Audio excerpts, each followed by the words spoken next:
The courtroom fell silent as the gavel came down. A federal judge had just ruled that Donald Trump violated a narrow but critical gag order, fining him $9,000 for attacking the credibility of a key witness outside the courtroom. But this was not simply about money. The judge made something very clear: continued violations would not result in additional fines. They would result in something far more severe, something that could reshape the trajectory of the entire case. What happened in that courtroom that day represents one of the most significant moments in American legal history, a moment when a former president was directly told by a sitting judge that his words carried consequences, and that those consequences would escalate if the behavior continued.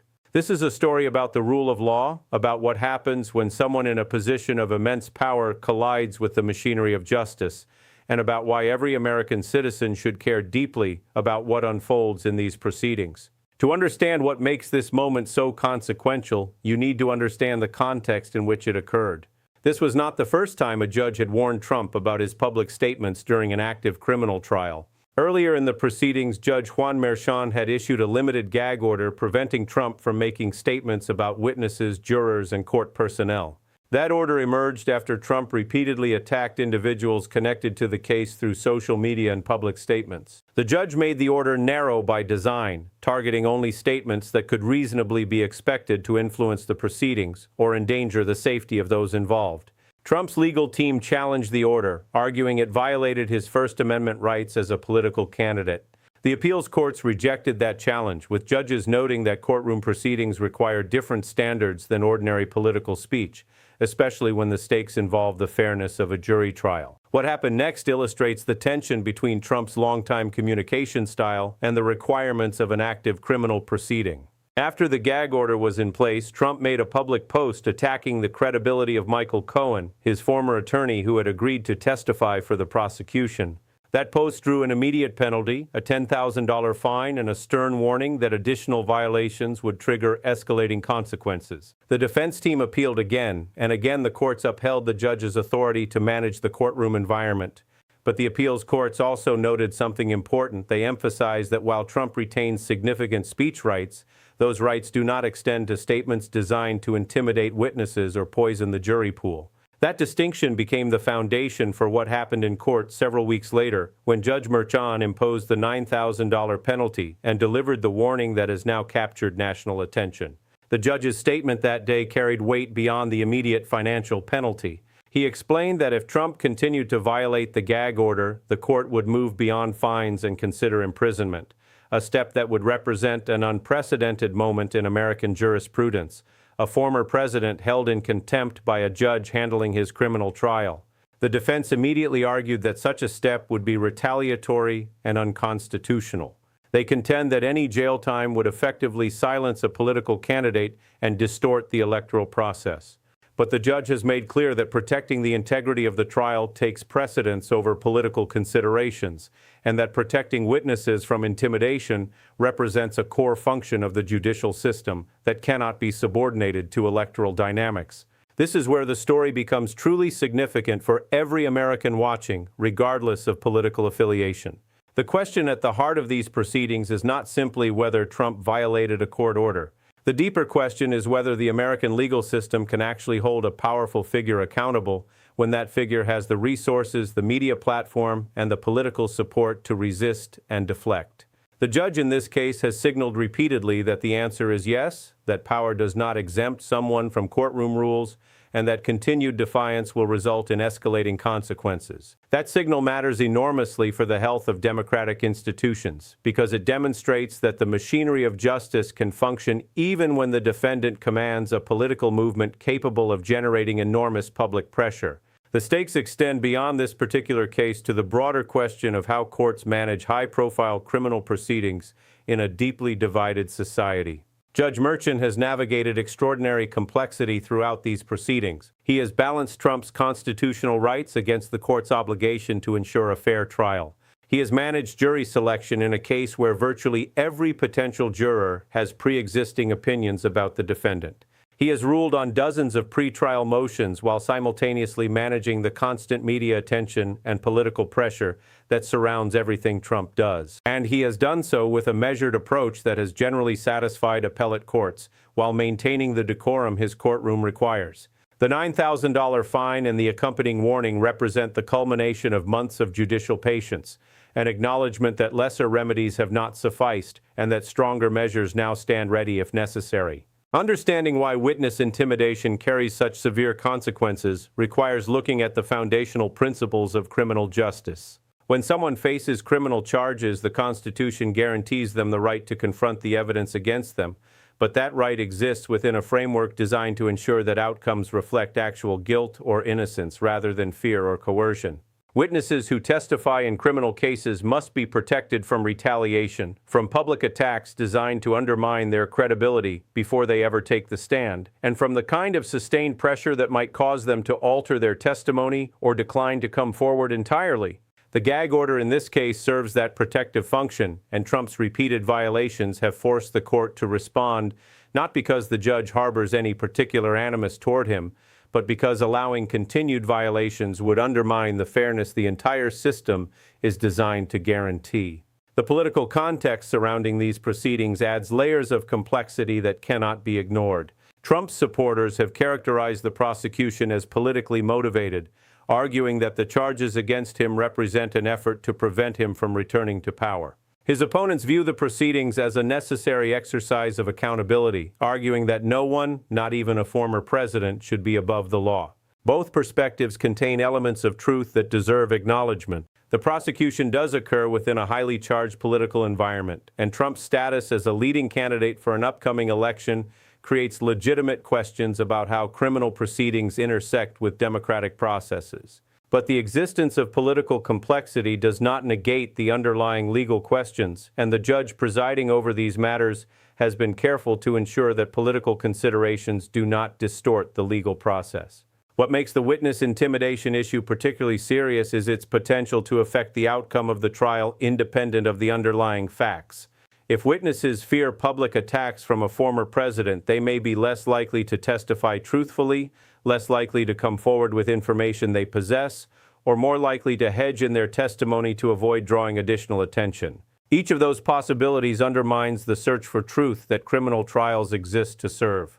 The judge recognized this dynamic when he imposed the gag order, and he has recognized it again in escalating the penalties for violations. The goal is not to punish Trump for his speech, but to protect the integrity of the process by which the jury will determine his guilt or innocence based on evidence rather than fear. The broader implications of this situation touch on questions that extend far beyond one courtroom, one case, or one defendant. American courts have long struggled with how to balance First Amendment protections against the legitimate needs of criminal proceedings. The precedents established in this case will influence how future courts manage similar tensions, particularly when defendants possess unusual platforms for public communication and unusual incentives to shape public perception of their cases. The outcome will also test whether the legal system's accountability mechanisms can function effectively against individuals with substantial resources and political support. These questions matter for the health of American democracy, regardless of how one views the specific charges against Trump, because they determine whether the legal system can fulfill its foundational promise of applying rules equally to all citizens. The human dimension of this story centers on the witnesses who have come forward to testify in a proceeding that has drawn extraordinary national attention. These individuals have faced public scrutiny, personal attacks, and the pressure that comes from having their testimony dissected by millions of people. They have done so knowing that their words carry enormous consequences for the defendant and for the country. The gag order exists partly to ensure that they can testify without the added burden of worrying about retaliation, and Trump's violations have forced the court to take action to protect that environment. The witnesses in this case are not abstract figures in a legal drama. They are real people who have made the difficult choice to participate in a process that exposes them to significant personal and professional risks. Their willingness to testify and the court's willingness to protect them represents a crucial element of the justice system's ability to function. As the trial progresses, additional developments will shape how this story unfolds.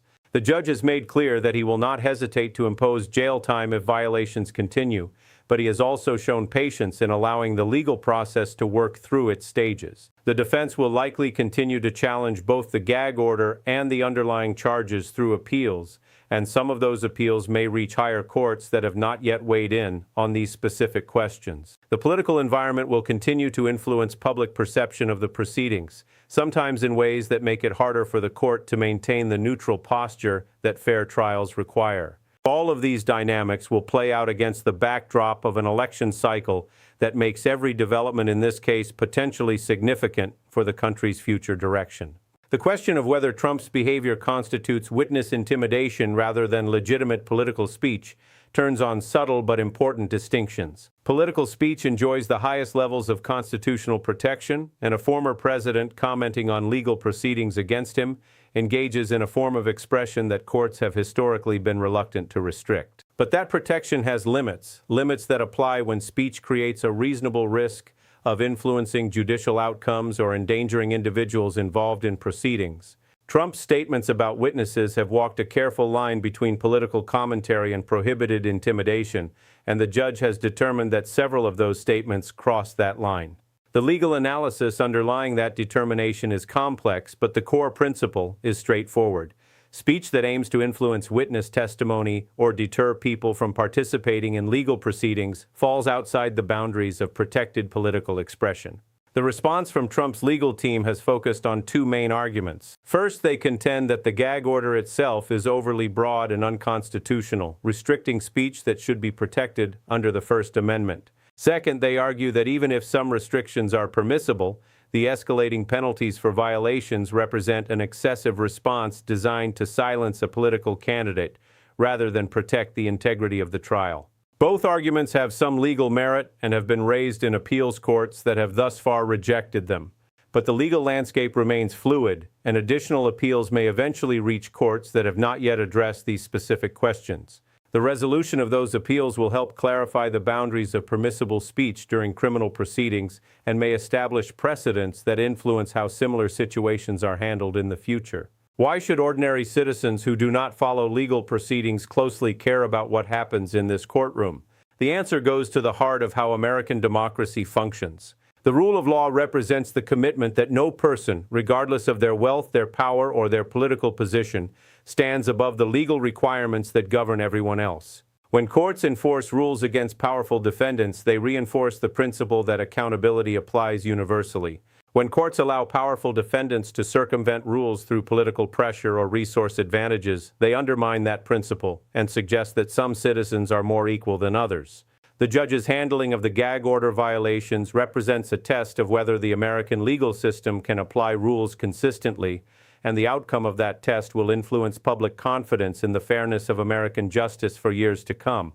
The broader political context creates pressures that make this test more difficult to pass. Trump remains a leading candidate for one of the country's two major political parties, and his supporters view the prosecution through a deeply partisan lens. Many Americans believe the charges represent legitimate efforts to hold him accountable for actions that violated the law. Many other Americans believe the charges represent a politically motivated effort to prevent his return to power. Both perspectives contain genuine concerns about the health of American democracy, concerns that reflect legitimate disagreements about how to balance legal accountability with political participation. The judge presiding over these proceedings must navigate that divided environment while maintaining the neutrality that his role requires, and his rulings have generally reflected careful attention to legal standards rather than political considerations. The witnesses who have testified or who may testify in this case occupy a position of enormous importance that often goes unappreciated. Their willingness to participate in a proceeding that exposes them to scrutiny, attacks, and professional risk represents a contribution to the functioning of the justice system that deserves recognition. Without witnesses willing to come forward, criminal trials cannot determine guilt or innocence based on evidence. Without protection for those witnesses, the system breaks down because people become unwilling to participate. The gag order and its enforcement exist to preserve that willingness, to ensure that witnesses can testify without fear of retaliation from a defendant who has the platform and the incentive to attack them publicly. That protective function serves everyone's interest regardless of how one feels about the specific defendant or the charges against him. The trajectory of this case will likely include additional developments that generate significant public attention. The judge has made clear that he views witness intimidation as a serious matter, requiring meaningful consequences, and he has established that continued violations will result in escalating penalties. The defense will continue to challenge that approach through legal arguments and appeals, and the tension between Trump's communication instincts and the court's requirements will likely persist throughout the proceedings. How that tension resolves will reveal something important about the capacity of American courts to hold powerful figures accountable while respecting their legitimate constitutional rights. That resolution will shape how future courts navigate similar situations and will influence public confidence in the fairness and effectiveness of the American legal system. The stakes of this moment extend beyond the specific proceedings to the broader question of how democratic societies maintain the rule of law when political polarization creates pressure to treat some citizens differently from others. Courts that kowtow to political pressure undermine the foundations of democratic governance. Courts that enforce rules uniformly demonstrate that democratic institutions can function even under difficult circumstances. The judge's handling of the gag order violations represents an effort to demonstrate that latter capacity, to show that accountability applies to all citizens regardless of their political position or their ability to generate public pressure. That effort deserves support from Americans across the political spectrum, not because it helps or hurts any particular political figure, but because it reinforces the principles that make democratic governance possible. As this trial continues to unfold, additional developments will test the system's ability to balance competing demands. The judge has shown a willingness to enforce rules consistently while also showing patience in allowing legal processes to work. The defense has shown a willingness to challenge restrictions through every available legal avenue. The political environment continues to generate pressure that makes neutral adjudication more challenging. Through all of this complexity, the core question remains unchanged. Can American courts hold powerful figures accountable without kowtow to political pressure? And can they do so while respecting the constitutional rights that make democratic governance possible? The answer to that question will emerge from how situations like the gag order violations are handled, and the outcome will influence the country's trajectory for years to come. The rule of law has always represented something more than a set of legal procedures. It represents a commitment to treating all citizens equally under the law, to ensuring that power does not exempt someone from accountability, and to protecting the rights of individuals regardless of their status or influence. Those commitments require constant vigilance, particularly when powerful figures test the boundaries of what the legal system will tolerate.